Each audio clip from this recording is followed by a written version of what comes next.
मुंगेली जिला के ग्राम पंचायत चमारी से श्रीमती सरस्वती जगमोहन मीरी की ओर से समस्त प्रदेशवासियों को होली पर्व की हार्दिक बधाई एवं शुभकामनाएं।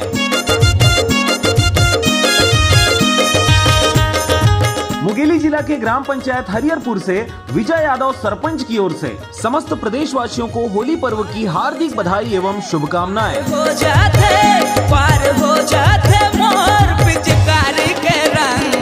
मुंगेली नगर पालिका अध्यक्ष मोहन मल्हार जी की ओर से समस्त प्रदेशवासियों को होली पर्व की हार्दिक बधाई एवं शुभकामनाएं। पार हो जाते पार हो जाते पार हो जाते। मुंगेली नगर पालिका पार्षद रोहित शुक्ला की ओर से समस्त प्रदेशवासियों को होली पर्व की हार्दिक बधाई एवं शुभकामनाएं।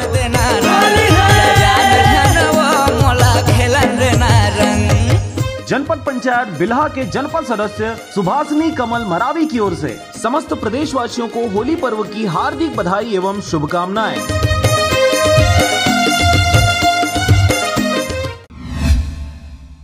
नमस्कार, आप देख रहे हैं आरजे रमझाझर और मैं हूं पुखराज सिंह। प्रदेश में अवैध नशीली मादक पदार्थों को लेकर शासन प्रशासन इस समय कड़ाई बरत रही है, जिस पर गांव और नगरों में बिक रहे अवैध रूप से नशीली पदार्थों पर अंकुश लगाने के लिए कार्रवाई की जा रही है। देखिए रिपोर्ट। छत्तीसगढ़ शासन के द्वारा अवैध रूप से बिक रहे शराब व नशीली पदार्थों को लेकर टोल फ्री नंबर जारी किया गया है, जिस पर शिकायत करते ही तुरंत कार्रवाई करने की बात कही गई है। आपको बता दें कि नगर पंचायत सरगांव में बीते दिन शांति समिति की बैठक के दौरान नगर पंचायत के अध्यक्ष राजीव तिवारी व उपाध्यक्ष सुशील यादव के द्वारा थाना प्रभारी को अवगत कराया गया था कि क्षेत्र में शराब व गांजा की अवैध व्यापार चलाया जा रहा है, जिससे क्षेत्र में अपराध बढ़ते हुए दिख रहा है। सरगांव क्षेत्र के जितने भी ढाबा थे, जहां से हम लोगों को मुखबिर के माध्यम से सूचना मिल रहा था कि यहाँ पे अवैध शराब का बिक्री किया जाता है, लोगों के द्वारा वहाँ पे शराब पी जाती है, तो हमने एक टीम बना के जो सरगांव थाना क्षेत्र के जितने भी ढाबा थे, जैसे फैमिली ढाबा, पंजाबी ढाबा, पप्पू ढाबा, बरमदेव ढाबा, यादव ढाबा और संदीप ढाबा, इन सब ढाबों में सभी बल के साथ जाके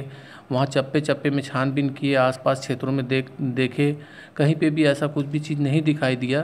फिर भी ढाबा संचालक जितने भी थे उपस्थित मिले, उनको आवश्यक हिदायत दिया गया है कि किसी प्रकार का कोई भी अवैध शराब का बिक्री ना करें। क्षेत्र में बिक रहे अवैध नशीली पदार्थों पर अंकुश लगाना अति आवश्यक है, जिससे सरगांव क्षेत्र में शांति व्यवस्था बनी रहे। इसी कड़ी में होली से पहले रविवार को सरगांव थाना अंतर्गत नशीली पदार्थों पर अंकुश लगाने के लिए मुख्यमंत्री व पुलिस विभाग के डीजीपी सहित आला अधिकारियों के निर्देशन अनुसार सरगांव थाना प्रभारी संजीव ठाकुर के द्वारा सरगांव में स्थित सभी ढाबों पर टीम बनाकर छापामार कार्रवाई की गई, जहां पर उन्हें किसी प्रकार की नशीली मादक पदार्थ नहीं मिली और प्रभारी के द्वारा सभी ढाबा संचालकों को सख्त हिदायत दी गई है कि अगर किसी प्रकार की नशीली मादक पदार्थ पाई जाती है या फिर ढाबा में बैठकर इस प्रकार के कृत्य किए जाते हैं तो तुरंत ढाबा संचालक के ऊपर कड़ी से कड़ी कार्रवाई की जाएगी। अब देखने वाली बात होगी कि इस प्रकार की छापामार कार्रवाई करने के बाद क्षेत्र में अवैध नशीली मादक पदार्थों का व्यापार करने वालों पर अंकुश लग पाता है या नहीं। प्रकरण तो लगातार हमारे द्वारा,